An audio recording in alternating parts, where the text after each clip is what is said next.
प्रिय विद्यार्थियों नमस्कार। हिंदी की ऑनलाइन शिक्षण व्यवस्था में आप सबका हार्दिक अभिनंदन स्वागत।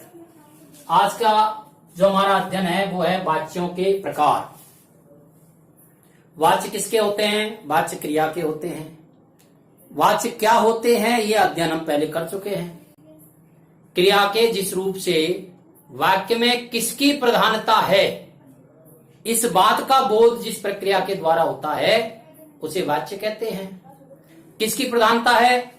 यानी वाक्य में कर्ता की प्रधानता है या कर्म की प्रधानता है या भाव की प्रधानता है।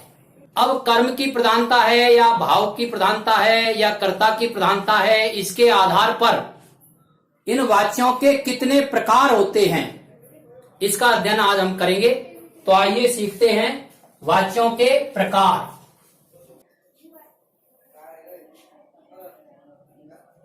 हिंदी में वाच्यों के 3 प्रकार होते हैं।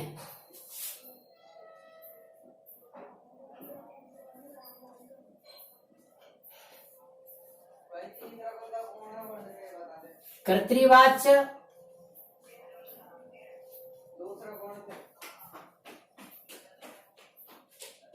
कर्मवाच्य,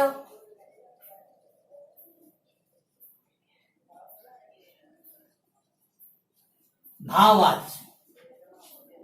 अब इन कर्तृवाच्य, कर्मवाच्य और भाववाच्य इनकी परिभाषा क्या है और उनको कैसे पहचानते हैं, ये बात अपन पहले भी कई बार कह चुके हैं कि हिंदी में परिभाषाएं जो होती है वो शब्द के अर्थ के अनुसार होती है। इसलिए परिभाषा को समझना तो सरल होता है, उसको पहचानने के लिए, समझने के लिए उससे संबंधित उदाहरण हमें ध्यान में रखने होते हैं। जितने उदाहरण हम पढ़ेंगे उतनी ही वह बात हमको ज्यादा अच्छी तरह से समझ में आएगी। तो देखिए, कर्तृवाच्य किसे कहते हैं? क्रिया के जिस रूपांतर से वाक्य में कर्ता की प्रधानता का बोध होता है, जो कथन कहा गया है या जो वाक्य कहा गया है उसमें कर्ता की प्रधानता का बोध कराने वाली जो प्रक्रिया है उसको कहते हैं कर्तृवाच्य। इसके उदाहरण समझाए हैं। रमेश पुस्तक पढ़ता है, कर्ता रमेश है तो क्रिया रमेश के अनुसार ही प्रयुक्त हुई है, अर्थात इस वाक्य में कर्ता की प्रधानता है। मैं दिल्ली गया था, क्रिया मैं के अनुसार है।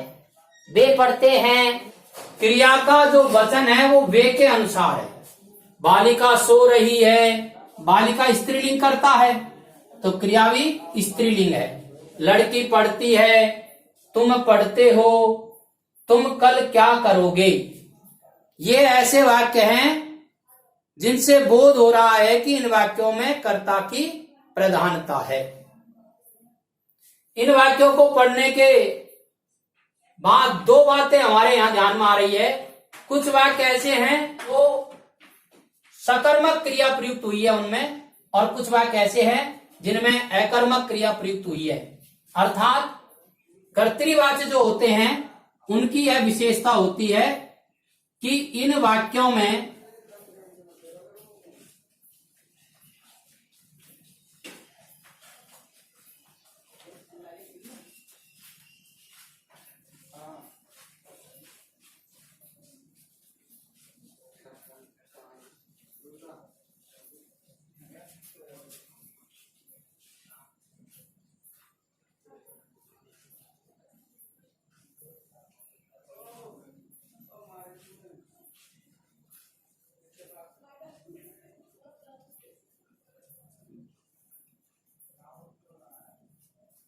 दोनों प्रकार की क्रियाओं का प्रयोग होता है।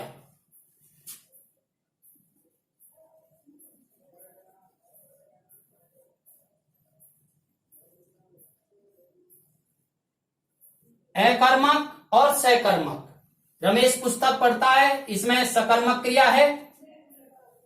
तुम पढ़ते हो, इसमें अकर्मक क्रिया है। वाच्य का दूसरा प्रकार कर्मवाच्य। क्रिया के जिस रूपांतर से वाक्य में कर्म की प्रधानता का बोध होता है, कर्म की प्रधानता का बोध होता है, उसे कर्मवाच्य कहते हैं। रमेश से पुस्तक पढ़ी जाती है, कर्ता रमेश है, कर्म पुस्तक है। पुस्तक के लिंग वचन के अनुसार ही क्रिया के लिंग वचन है, अर्थात इस वाक्य में कर्म की प्रधानता है। मिठाई खाई जाती है, दूध पिया जाता है, ऐसे वाक्य है जिसमें कर्म की प्रधानता का बोध हो रहा है। ऐसे वाक्यों को कर्मवाच्य कहते हैं। इनकी विशेषता क्या है? जब वाक्य में कर्म की प्रधानता होती है, इसका अर्थ है वाक्य में कर्म जरूर आएगा, और जब वाक्य में कर्म होता है तो क्रिया कौन सी होगी? सकर्मक। तो इसकी यह विशेषता होती है कि इन वाक्यों में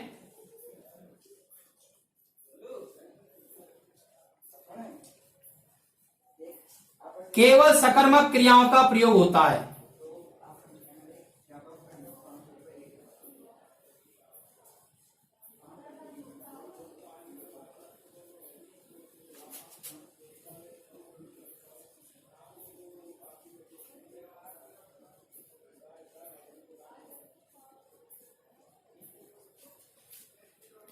तीसरा प्रकार भाववाच्य।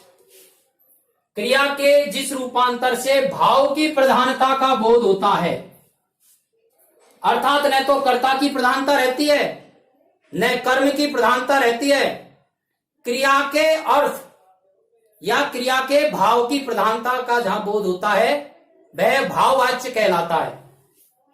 राम से टहला नहीं जाता, टहला नहीं जाता। टहला जो क्रिया है, टहलना, उसके अनुसार ही और यहां क्रिया प्रयुक्त हुई है जाना। मुझसे खाना खाया नहीं जाता, खाया खाना क्रिया है और इसका प्रयोग जाता क्रिया का जो प्रयोग है वो खाना क्रिया के अनुसार हुआ है। अर्थात जब क्रिया की प्रधानता हो जाती है या क्रिया के अर्थ की प्रधानता हो जाती है या क्रिया के भाव की प्रधानता हो जाती है तो वहां भाववाच्य होता है। राम से पढ़ा नहीं जाता। इन क्रियाओं की क्या विशेषता होती है? क्योंकि इन क्रियाओं में कर्म नहीं होता है, इसलिए इन वाक्यों में जो क्रिया प्रयुक्त होती है वह अकर्मक होती है।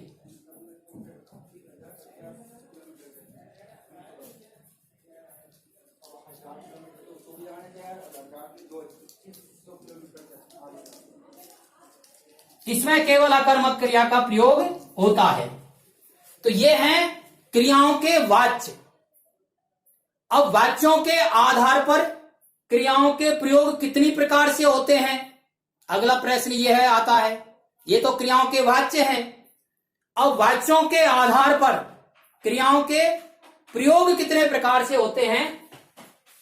तो जिस प्रकार से 3 वाच्य हैं, ऐसे वाच्यों के आधार पर क्रियाओं के प्रयोग के भी प्रकार 3 हैं।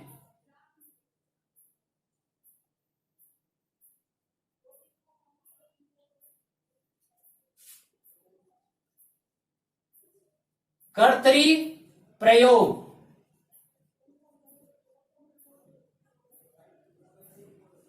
कर्मणि प्रयोग, भावे प्रयोग। सामान्य सा अंतर है इसमें, वाच्य में और प्रयोग में सामान्य सा अंतर है, उसे समझ लेते हैं। कर्तृवाच्य में तो क्रिया के रूप से किसकी प्रधानता है इसका बोध होता है, और कर्तृ प्रयोग में क्रिया के लिंग पुरुष वचन जिसके अनुसार होते हैं वह उसी का प्रयोग कहा जाता है। यदि कर्ता के अनुसार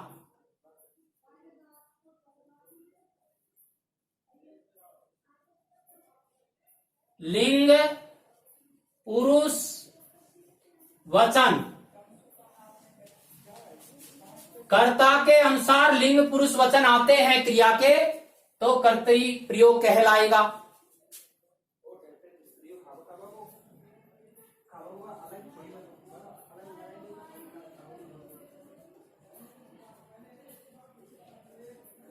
यदि क्रिया के लिंग पुरुष वचन कर्म के अनुसार होते हैं तो कर्मणि प्रयोग कहलाएगा।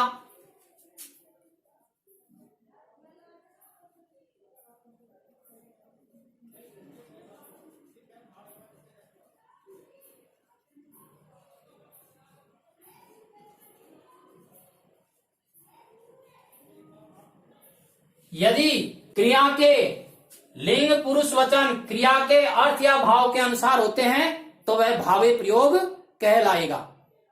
इस प्रकार से क्रियाओं के वाच्य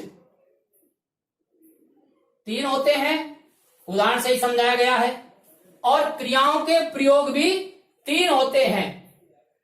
सामान्य सा अंतर है, यहां पर क्रिया के रूप से वाच्य का बोध होता है और यहां पर जिसकी प्रधानता होती है उसके अनुसार ही क्रिया के लिंग पुरुष वचन होते हैं। एक एक उदाहरण से समझ लेते हैं।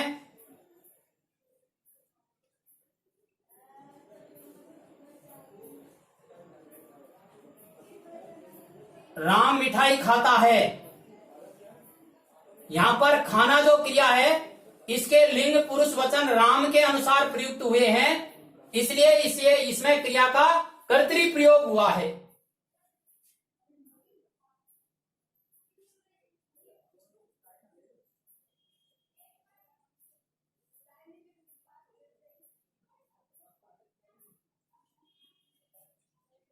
राम से मिठाई खाई जाती है, कर्ता राम है, लेकिन क्रिया का जो लिंग पुरुष वचन है वो मिठाई कर्म के अनुसार हुए हैं, इसलिए ये कर्मणि प्रयोग हुआ है इसमें क्रिया का।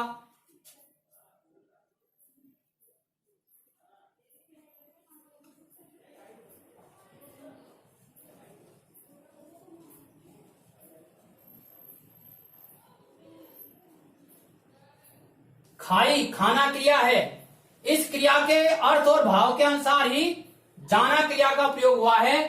ये भावे प्रयोग इसमें क्रिया का हुआ है।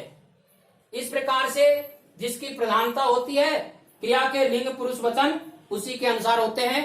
आप इसका स्क्रीनशॉट ले लीजिए और कम से कम 2 बार आप इस वीडियो को सुने। धन्यवाद।